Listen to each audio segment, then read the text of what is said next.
வணக்கம் my dear மக்களே, கதைப்போமா? Tushar and then Arora.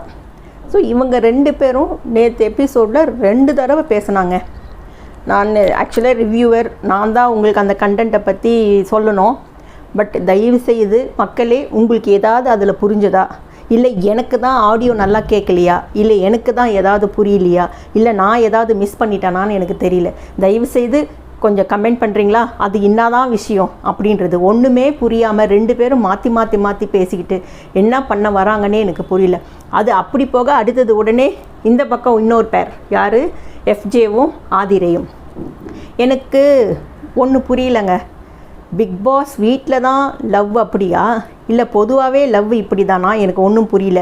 வெளியில் ஆதிரை எனக்கு ஆள் இருக்குன்னு சொல்லிட்டாங்க, உள்ளே வந்து நான் உன்னால் வீக் ஆகிட்டேன், நீ என்கிட்ட பழைய மாதிரி பேச மாட்டேன்ற, ஏன் இப்படி பேசுகிற அப்படி பேசுகிற, எனக்கு ஒன்றும் புரியலைங்க. இல்லை ஒரு கால் வெளியில் இந்த மாதிரிலாம் நடக்கும் அப்படின்னு சொல்லிட்டு லவ்வர் அவங்க ஆளுக்கிட்ட சொல்லிட்டு வந்திருக்காங்களோ, எனக்கு அது புரியல. அதனாலேயே என்னவோ தெரியல, அவங்க பண்ணுறது எல்லாமே நம்மளுக்கு கொஞ்சம் இரிட்டேட்டிங்காக தான் அங்கே இருக்குது. அது ஏன்னு தெரியல. அடுத்தது பாரு ஸ்டார்டிங் மார்னிங் ஆரம்பித்ததே சும்மா ஜோதியாக ஆரம்பித்தாங்க. அதான் அந்த சாத்தில் உப்பு போட்டதை ஃப்ரிட்ஜில் போய் வேணும்னே எடுத்து இருக்குன்னு நினைக்கிறேன், இருக்குன்னு தெரிஞ்சு அதை ஓப்பன் பண்ணி இதில் உப்பு போட்டு வேஸ்ட் பண்ணியிருக்கீங்களே, இப்போ இதை என்ன பண்ண போகிறீங்க அப்படின்னு கனியை கேட்க, கனி வந்து நாங்கள் அதை வந்து வடாம் போடுவோம். ஏங்க வடாம் போட்டால் கூட என்னங்க, உப்பு நிறைய இருந்தால் வடாம் சாப்பிட முடியுமா? நான் பொரிச்சு சாப்பிட்டா இன்னும் உப்பு நல்லா தெரியுமே, அது வேஸ்ட்டு தான் ஆக மொத்தத்தில்.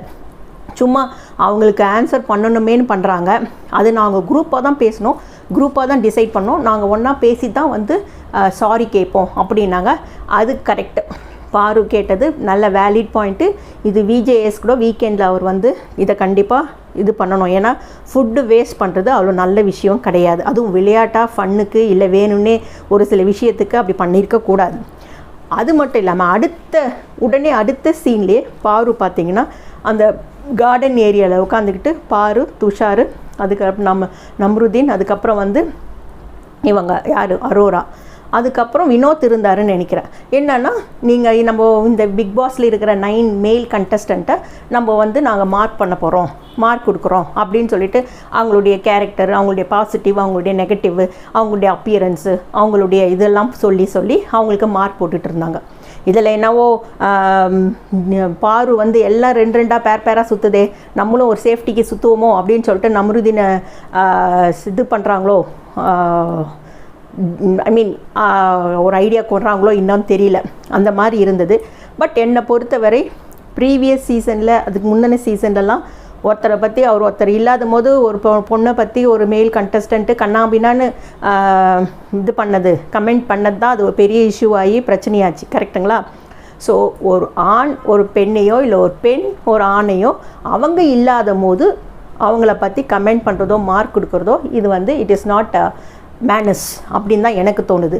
ஸோ அந்த சாதத்தில் உப்பு போட்டு வேஸ்ட்டு பண்ணுன்ற விஷயத்தில் ஸ்கோர் பண்ணாலும் இந்த ஒரு விளையாட்டுன்னு சொல்லிட்டு இந்த ஒரு ஃபன்னுக்கு விளையாடினதில் அவங்க கொஞ்சம் டிகிரேட் ஆன மாதிரி இருந்தது. யார் பாருங்க. அடுத்தது எனக்கு என்னென்னா விக்ரம். அவர் யாருங்க? அவர் வந்து comedian plus standup comedy perform பண்ணவர். அவர் எப்பேற்பட்ட ஆள், பார்க்குறதுக்கும் எல்லாரையும் பொம்மை டாஸ்க்கெல்லாம் அவ்வளோ அசால்ட்டாக தூக்கி போட்டார். அப்பேற்பட்டவர் அந்த ஆனியனை எடுத்துகிட்டு போயிட்டு ஒளிச்சு வச்சுட்டாங்கன்னு சொல்லிட்டு எனக்கு பிச்சை எடுக்க வைக்காதீங்கன்னு சொல்லிட்டு அழுவுறாருங்க. எனக்கு அது ஒன்றுமே புரியல.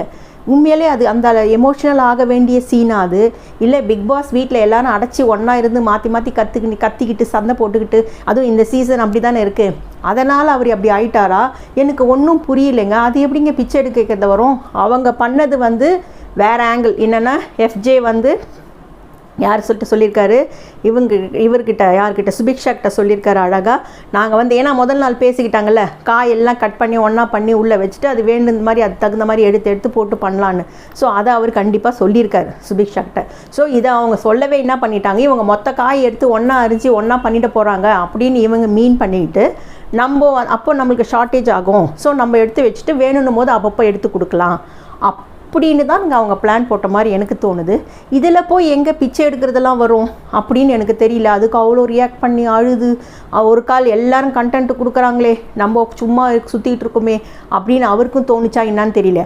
ஆனால் யார் வேணால் கண்டென்ட்டு கொடுங்க, ஆனால் நான் கொடுக்க மாட்டேன், நான் சீன்லேயே வரமாட்டேன், நான் ரிஜிஸ்டரே பண்ண மாட்டேன் அப்படின்னு ஒருத்தர் செகண்ட் வீக்கில் கூட அப்படியே சுற்றிக்கிட்டு இருக்காங்க. வேறு யாரும் இல்லைங்க, அப்சரா தான். அது ஏன் அவங்க டைப்பே அப்படியா எனக்கு என்னன்னு தெரியல. அப்படி இருந்தால் கண்டிப்பாக இந்த வீக்கு வேறு வழியே இல்லை, அவங்க தான் வெளியில் போவாங்க, எலிமினேட் ஆகி போவாங்கன்னு நினைக்கிறேன். ஸோ என்னுடைய ரிவ்யூவை நான் சொல்லிட்டேன். நீங்கள் உங்களுடைய கருத்து என்னவோ அதை மறக்காமல் கமெண்ட் பண்ணுங்கள். டேக் கேர், பாய். சொல்ல மறந்துட்டு பாருங்கள், மறக்காமல் லைக் பண்ணுங்கள், ஷேர் பண்ணுங்கள், சப்ஸ்கிரைப் பண்ணுங்கள். பாய்.